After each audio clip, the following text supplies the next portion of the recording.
In this video, we are going into the digestive system overview through this lens of functional medicine and Ayurveda. I just want to reassure you that don't get too caught up on the words. We're just going to really simplify, even though the chart seems like there are so many words in them. Go more with the feelings of the qualities, relate to them, let them resonate in your mind, and try to imagine, try and visualize.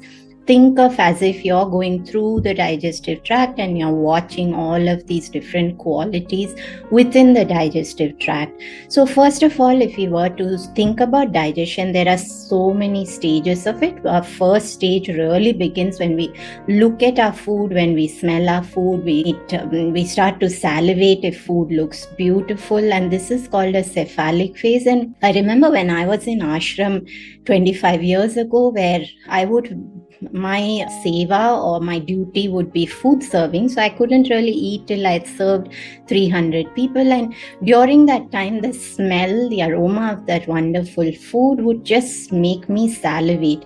This is also what happens when we pray for our food in whatever culture we might be, or if we just take a few moments to offer gratitude. During that time, it starts the process of digestion in the brain, where the brain then starts to send signals that we need to secrete enzyme, we need to secrete whatever is necessary to start digesting food. This is called the cephalic phase. So when we start to chew our food, really there's a chemical and mechanical breakdown of food in our mouth when we're chewing it, and then we're secreting these enzymes. Carb digestion begins in this space where we release amylase and a little bit of lipase to digest fat. Proteins don't get digested at the stage of the mouth, and then they come down the esophagus.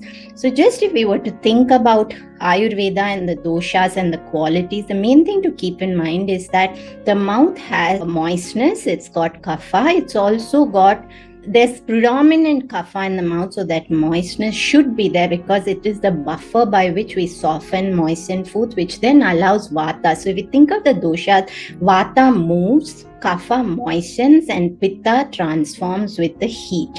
So it moves down this tract, and there's a sphincter, a doorway to the stomach called the lower esophageal sphincter.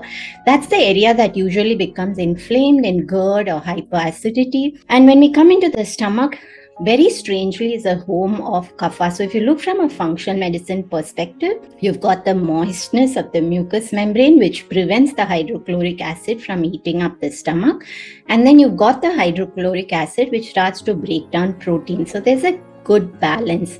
Now, usually this balance both ways, when it tips over, can be problematic if the fire of that acid, which in Ayurveda you can think of in terms of the fieriness of pitta, if it gets too much, it starts to erode the mucosa and cause ulcers.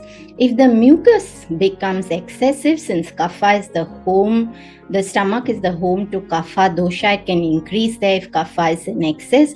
Then it can actually put the fire out and weaken digestion, which you can relate to what you might feel as symptoms of low stomach acid, where you're not able to absorb or utilize iron, B12, calcium, weak digestion. So you really need this to be in a state of balance, and this is where protein starts to digest. Now we want the stomach to be really acidic. It's a very low pH. It has to be acidic. So when you hear about eating only alkaline foods, that might not really contextually correct, because every part of the body has a different pH. We want the stomach to be acid. It's the first line of defense. If food is a little contaminated, bacterial overgrowth, it is this stomach acid that destroys it and protects you and not allows it to go into the body. So this is a very key point. If the stomach is really acidic and food comes into the small intestine amply acidic, there's a program where if the food is acidic, the liver gets the signal to tell the gallbladder to release bile, which then flows into the small intestine and then neutralizes the acidity of the food and also starts to break down fats. So this is again very key, that if food is not acidic, this flow of the bile is compromised, and then you can have problems with metabolism of fat, which means you won't produce hormones and cortisol, so you'll have low hormones, and then you'll have high cholesterol because the body is unable to utilize cholesterol appropriately. So it's very important that food comes into the small intestine in an acidic manner. This is very relevant. Now, when food comes into the small intestine, if the bile is flowing smoothly, it starts to break down the fats. The thing to really picture in your mind if you close your eyes is that the small intestine is like a shag rug. So it's got all this bile. So it's something called a villi, which project inside the small intestine wall, increasing the surface area, helping to absorb better. Now, again, in this space, there are a few things which are very relevant, and I'm just going to talk about those. Don't get caught up in the terms on the chart. Think of these. The first is that the small intestine is the home of pitta dosha. So if there's excess fire, what will happen is that the intestine walls can get inflamed. Fire equals inflammation. That's point one to really keep in mind. The next thing to think about is that the intestine has a balance between the mucous membrane and good bacteria. Now, we must talk about this in a little bit of detail. So, the good bacteria grow on mucous membrane. So, if the mucous membrane is intact, there's a proliferation of good bacteria. Now, the good bacteria release something called butyrate, is a compound that in turn instructs the goblet cells of the mucosa to further release mucus. So it's almost as if they need each other and they need to be in perfect balance. Now think about the doshas and think about this intestine wall. So there are a few things here. First of all, if there's high vata, everything in the body is dry. So which means this intestine wall, the mucosa becomes dry. So therefore, it doesn't feed a good microbiome. The second, if there's a lot of pitta in the body, acidic, heated up environment, then there's inflammation. If there's inflammation, the walls of the small intestine start to open up, where they allow food that's not fully broken down into the bloodstream. And then the immune system thinks that they are a virus, a pathogen, and starts to attack them. So it releases this immune cascade, which can lead to autoimmunity.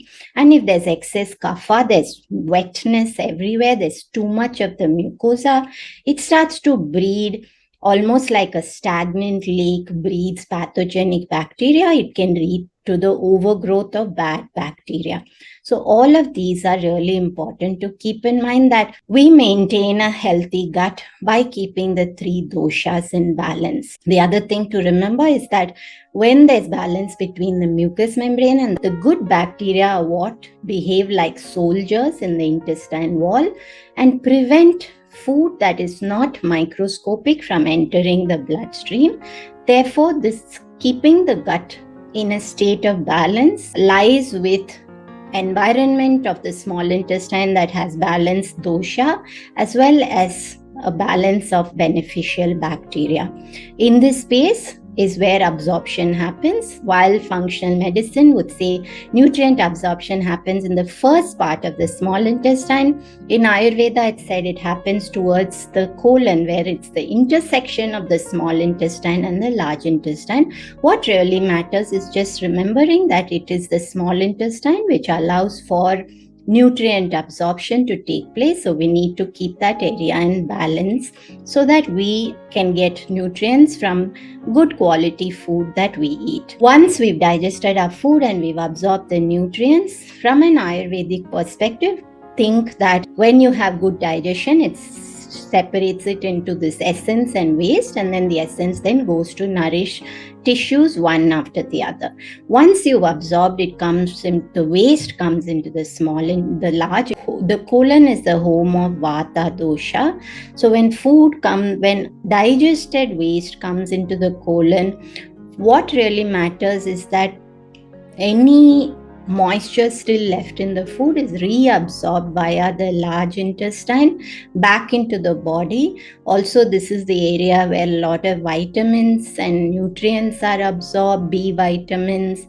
And then when everything has been taken away and all that is left is the waste, it moves through and starts to exit the body. So, what do we really need to think about here is that because the colon is the home of Vata dosha, in high Vata, the dosha first always increases in that home site, which means the colon becomes very dry, which means you can't eliminate, you have constipation, toxins start to back up into the body. So there's a lot of impact from high vata, and what really matters there is to just come back to eating food that is not cold and dry, so that you allow for smooth elimination.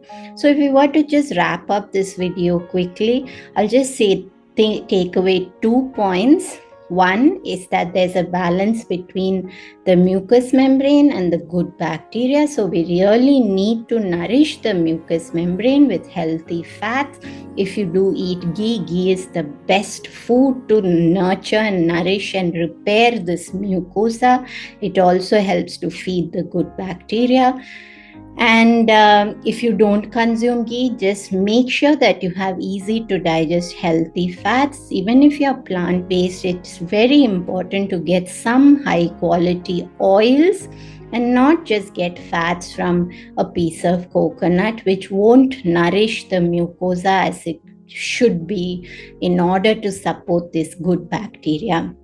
The second thing to take away is that we maintain healthy digestion top to bottom by keeping the doshas in balance. You don't have to get overwhelmed by the plethora of information that is out there on gut health and going into these nuances. I see it a lot of time where there will be this tendency to research. Keep in mind, an ounce of practice is worth a ton of theory, and what is the more simplified approach is what is sustainable, and sustainability is what takes you towards better health.